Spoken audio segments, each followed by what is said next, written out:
મિત્રો, ગઈકાલનો દિવસ સમગ્ર દેશ અને દુનિયા માટે ગોઝારો દિવસ છે.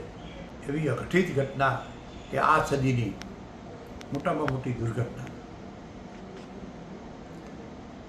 જે પ્લેન ક્રેશ થયું, 230 યાત્રિકોને 12 ક્રૂ મેમ્બર, 242 તો ખરા જ, એમાં એક જાન બચી ગયું.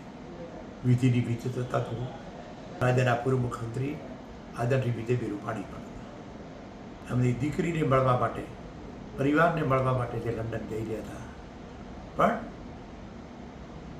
એમનો લેખ ત્યાં લખ્યો હતો. એટલે મિત્રો, આ થઈને રહ્યું. મારા મિત્રો કેવું છે કે 1988માં પણ આવી દુર્ઘટના બની હતી. આ બધાના આત્માને ભગવાન સદગતિ આપે એવી મા અંબાને, ધણીધર શામળાને આપણે પ્રાર્થના કરી. હતા ખૂબ મૃદુ પાસું, તાત્કાલિક નિર્ણય અને ગરીબો માટેની જે હમદર્દી, બધાના માટે શું કરવું, અને ખાસ કરીને એનું સ્વપ્ન પાણી માટેનું જબરજસ્ત હતું.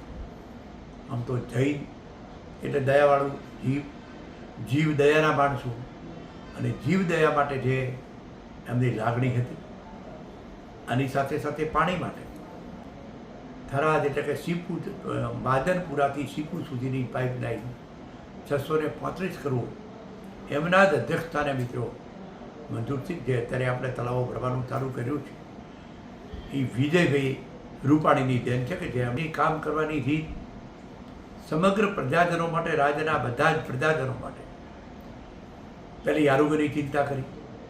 આરોગ્ય માટે પણ આપણે ખૂબ કામ કર્યું, જેમ રાજકોટમાં એમ્સ પણ ડવડાવ્યું, એવા અનેક પ્રોજેક્ટો.